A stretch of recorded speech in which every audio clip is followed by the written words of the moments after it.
Welcome back, one and all, to another episode of the Two Tongues podcast where we get into some opinion scholarship from time to time, some political topics and all kinds of hot water. But things have been a little bit different lately. We've had some changes, Kyle and I, in our lives that are making this recording schedule a little bit more difficult. So you might have seen a little gaps, and you may still. But I want to bring something to you today. It's a little bit unusual. It's not like my normal opinion scholarship. It's something that I've sort of found along the way where there will be questions that come up when I'm reading something or listening to a podcast or whatever that I find to be really interesting, a really interesting question. And there's been a couple of instances on the podcast where I try to bring those questions to you and try to answer them as best I can. And it's fun. It's the idea of exploring some new idea. Oh, the cell phone fell right out of my pocket. Apologies. Exploring some new idea, but taking the time just to think, because it's not often that we have that opportunity. You may think that's silly, but apart from your work, where you're being paid to think, if critical thinking is a part of your job, probably it isn't. But if it is, how often outside of work are you doing that? And how often are you doing it with something that really interests you? And so there's been a couple of questions that have come up in different contexts, but they sound kind of similar. And I've been noodling on them, and I haven't really had an opportunity to think it through. So what I'm going to do today is I'm going to try to think it through with you. And I don't know how good of a job I did. I thought I started off strong and maybe fizzled a little bit. It got more difficult towards the end, which you'll see. But the questions that keep coming up are,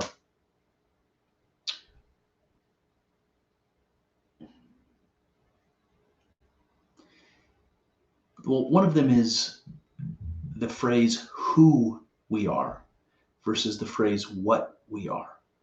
Who we are versus what we are. And the question is there a difference? And if there is a difference, what is it and what does that mean? Who we are versus what we are. There's another one that comes up that's what we are versus what we do, right? What we are versus what we do. Is there a difference? And if there is a difference, what does it mean? So these might sound silly to you on the surface. I don't know what your instinct is when I pose those questions, how you feel inclined to answer. But when someone says to consider the concept what we are versus what we do, my instinct is to say that they're not the same thing, that what we do and what we are different. And that idea is actually very difficult to think through, especially when you're coming from the perspective that I'm coming from. It's critical. I don't think that what we do is what we are. I want to focus on this what we are versus who we are for a second, because I'm not going to talk about it much. So I just want to open with it. This question came up to me when Kyle and I were talking about transgender ideology, the cultural changes that we're seeing in the world, but certainly in the United States surrounding gender ideology, and just thinking it through and talking about it. And one of the things I noticed is that people, it's clearly this argument circles around identity. And there's no question about it. People's identity is something that's important to them. It's what they believe to be unique about themselves, that sets them apart from everybody else, but also something that unifies them with people, like group identity. So it's very hard to pin down, but it seems to still be very, very important to people, their identity, what that means. And the question came up is like, when people talk about this transgender ideology, that they're confusing these two things when they say what I am and who I am, if that makes sense. So if somebody is going to say, I'm a woman, even though they're biologically a male, they say, I'm a woman, and that implies, in this day and age, hormones and surgery and things like that. What they're saying is that I can't be who I am unless I'm changed into what I am, if that makes sense. I have to become what I am in order to be that. And something about that struck me as a mistake. It struck me as a naive sentiment. It's like, I can't be, this is a loaded topic, right? But it's like, I can't be a woman until I am a woman, right? I can't be what I am until I fix the outside, until I fix the, the surface level indicators.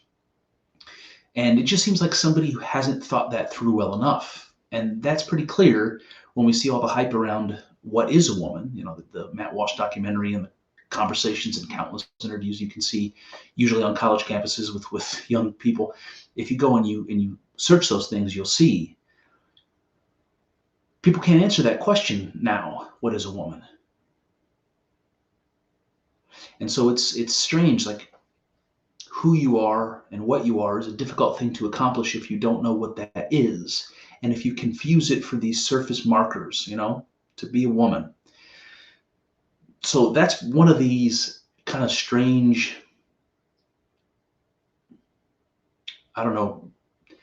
strange kind of quirks of language, who we are versus what we are. And it seems to me that there is a difference. And people who consider themselves to be self-actualized or genuine people who know, quote, who they are, not concerned what they are.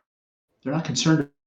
Well, they're not concerned about what people think about them. They're not concerned about the insults and the naysayers and the haters. They're not interested in that. They're secure in who they are. And it seems like the people who aren't secure in who they are or don't know who they are, they're more concerned about what they are. And I think there is a difference there. Now we can circle back to the first problem, what we are versus what we do, because I think this is just kind of baffling to me, actually. So I'm going to just jump into this rather than over-explain it, and you try to see what I mean as I go along here. So let me just start like this. We've all heard the expression, you are what you eat. And we understand the wisdom of that, even if it's not literally true. But what about this one? You are what you do. How does that strike you? Wise? Oblique? Contrived? Can describing what you do ever exhaust the core of what you are in all of its glory at the deepest level? What would this even mean? I can add, so what I am then is a mathematician. I can swim, so I guess I can be chalked up to a swimmer, right? Surely not. What we do extends far beyond such limited expressions. It is forgivable to fall into this kind of error, of course. We tell ourselves something of the kind all the time. When we're asked to describe ourselves or are introduced to someone new, what do we say? Hi, I'm Chris. I'm a father, a dentist, a world traveler, etc., etc. When we interact with our society or government, we're told the same. You are a licensed driver. You are a member of the community, a convicted criminal, etc. We tell ourselves that what we are is what we do. Now, we agree, I'm sure, that we're far more than just these things. But suppose we make an exhaustive list. What if we could lay out everything we do, from the most trivial to the most splendid? We breathe and metabolize and observe. We produce energy within our cells and continually repair our DNA. We learn and grow and die. We exercise our bodies in such and such a way, our mind in such and such a way, etc., and so on. If it were possible to make this list complete, would that tell us what we are? Okay, so there's a way in which this makes sense. Let's consider the idea of form for a minute. We can agree that how we are formed provides at least limitations to what we can do, and so perhaps also what we can be. For instance, I don't have wings. and therefore cannot fly. Being unable to fly rules out the possibility that I am a bird, or a bat, or an insect. And while we're talking of bats, I cannot echolocate either. See, as a human being, I am organized in such a way that facilitates a certain kind of experience, a human experience. I have nimble fingers and thumbs, and so I can manipulate and analyze the world in a way nothing else can. I can think abstractly and am self-aware, which allows for a unique inner life of emotions, fantasies, and meaning. In this way, it is clearly the case that our form determines our experience. And what do we really mean by the phrase what we are, if not for that unique pattern of thought and behavior that constitutes our experience? The same is true of all sentient things. What a bat is the unique experience of being a bat. The same for a blade of grass, a paramecium, and even a particle of matter. But wait, you'll say, a particle of matter isn't sentient. It doesn't have experience. While I'd love to argue to the contrary, it doesn't actually matter in this case. The non-sentient too seem to be what they do, just the same. A chunk of metal is a paperweight, a conductor of electricity, etc. It is what it does. Even atoms at the most fundamental subatomic level are described the same way. When a physicist is asked to explain what matter is, they respond with the qualities of what they do. An electron, they tell us, is its mass, its charge, its spin. It is nothing else but these. Its mass, charge, and spin tell us how it exists in the quantum field of which it is a part. They describe how it will interact with other particles, and even the probability of them doing so. What else could you want to know about an electron? Well, how about the question we started with? What is it? And they will object. I just told you what it is. No, I'm afraid not. You told me what it does. What is the thing that has spin and mass and charge? What is the thing you call electron? But they cannot shed more light on what the thing is beyond what it is observed to do. Something fundamentally seems missing from this definition, doesn't it? Now, returning to the human being, I ask again, what is it? What is this thing which observes and metabolizes, hopes and dreams, thinks and acts as human? Is it enough to simply list those actions and to say that human form constrains thoughts, actions, and experience to a uniquely human one? This answer, it seems, leaves only the thing to be defined. What is the thing that has a human experience? And another question springs to my mind.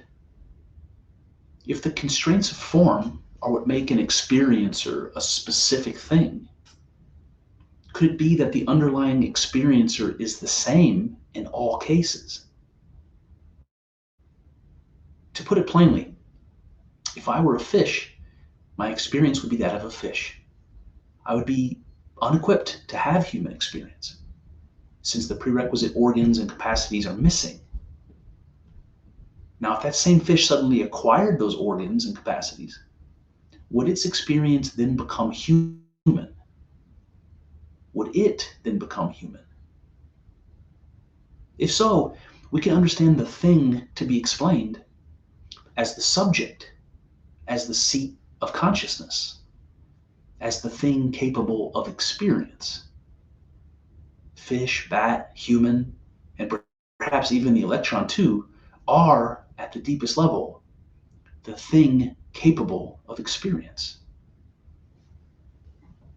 And see, here we find the one thing that cannot be on the exhaustive list of what we do, which nonetheless is what we are.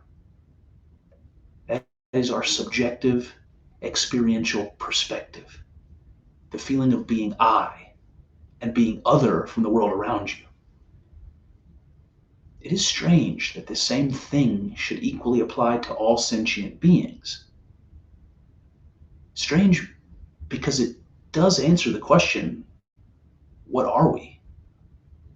But fails spectacularly to distinguish any one thing from another. You see, an experiencer can be a human, or a bat, or a bug. So what we are cannot be distinguished from anything else apart from the constraints of form. Now, much more could be said on this, but I'll leave it to the mystics in the audience to note the implication that all is one. In summary, what we do differentiates one being from another, but can never address the question, what we are. And this brings me to my favorite subject, to the nature of God. Why, you ask? Because when I ask the question, what is God? I've always accepted the same kind of fallacy. I say, God is creator and rest satisfied. But isn't this description merely what God does? God creates, right? But what is the thing that creates? Just as sentient beings are defined as that which is capable of experience, God can be thought of as that which is capable of existence. And this is not exactly circular reasoning. I'm not defining God here by what he does, but by its potentiality. God, even in the absence of a cosmos, is that from which reality can emerge. God is nothing if not potentiality. Now, I realize that this isn't as illuminating as it might be. It leaves the that which part in obscurity. And in the phrase, that which is capable of existence, what could be more important to understand? To this end, I offer a comparison of our conclusions about the nature of man and of God, beyond merely what we do. For human beings, we suggest they are that which is capable of experience. And for God, that which is capable of existence. In both cases, we see something like potentiality. But do the similarities run deeper? Can one shed light on the other? What about the words experience and existence? They are different words, but do they have different meaning?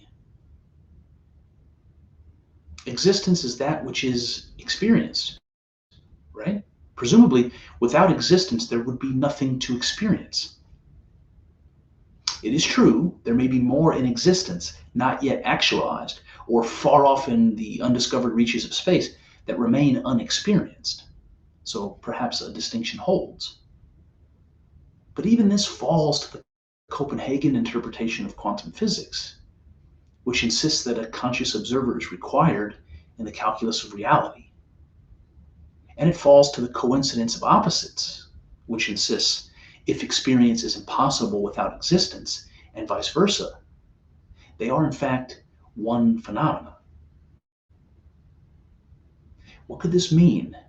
And what does it tell us about that which, about the bearer of properties, about what we are? The truth is, I haven't a clue. I cannot say for certain, but I can speculate. It may be that experience and existence are not distinct phenomena. They are not just correlated, but absolutely identical. And if we ride this wave, we come to the conclusion that the potential for each is also identical. That which makes existence possible, God, and that which makes experience possible, sentience, cannot be pulled apart. If we are the thing capable of experience, we are also the thing capable of existence.